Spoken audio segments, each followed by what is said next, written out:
सेक्सनि फाग्ला जायोब्ला मा खहा जायो एबा खालि सेक्सल' खालामनो नागिरबाय थायो बिथाङा खालि सेक्सखौल' खालामनो नागिरबाय थायो लोगोसे आरो जेबो खामानि बियो साना अब्ला बिहा मा खहा जागोन जिउआव। हेलौ लोगोफोर, नोंथांमोनखौ नैबे भिडिअ'आव फिन खेबसेबाव बरायनाय जाबाय। फैदोब्ला जों सावरायदिनि बिथांमोना बेफोरबायदि खालामोब्ला मा ओरैनो खहा जागोन। नाम्बार 1 आवनो दं टाइम लस जागोन। बिथाङा ओरैनो टाइमा थांबाय थागोन। बिथाङा खालि सेक्सखौल' खालामनो नागिरबाय थागोन एबा आथोन गेलेनोल' नागिरबाय थागोन गावनि गार्लफ्रेन्डजों एबा गुबुन मानसिफोरजों अब्ला बिथाङा ओरैनो टाइमाल' लस जालांबाय थागोन।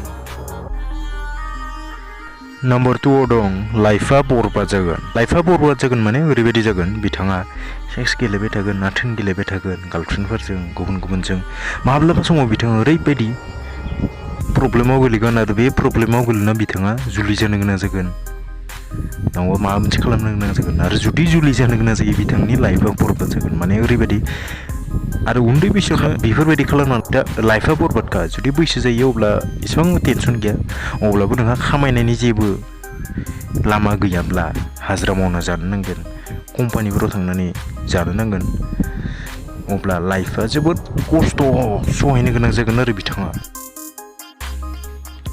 नाम्बार 3 आव दं निखावरि जागोन।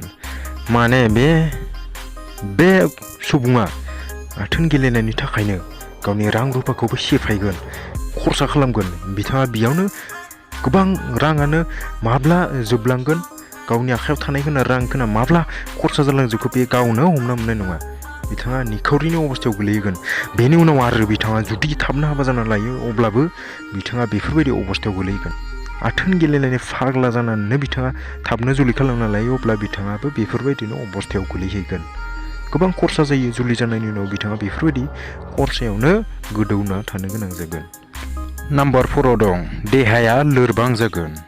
माने बिथाङा सानफ्रोमबो आथोन गेलेनायनिल' बाथ्राखौ सानबाय थायो बेफोरबायदिनो दाख'ना लायो लोगोसे आथोनखौनो गेलेबाय थायो सिख्लाफोरजोंनो जा गावनि हिन्जावजोंनो जा अब्ला बिनि देहाया लासै लोरबां जाबोगोन। बेखौ बिथाङा सानफ्रोमबो गारबाय थायोब्ला बिथांनि दैखौ अब्ला बिथाङा लोरबां जाहोयो बेखौ गासैबो मिथिखायो जोङो एसेब्लाबो हमना मोनो। बांसिनानो लोरबां जाया नाथाय सानफ्रोमबो हप्तायावनो खेबथाम खेबब्रै बेफोरबायदि खेबबा गाहाम जोङो हप्ता मोनसेयावनो खालामोब्ला जोंनि देहाया लोरबां जालाङो। लोगोफोर दिनैनि भिडिअआ बेखिनियानोसै। मोजां मोनदोंबा लाइक खालाम आरो चेनेलखौबो साबस्क्राइब खालाम।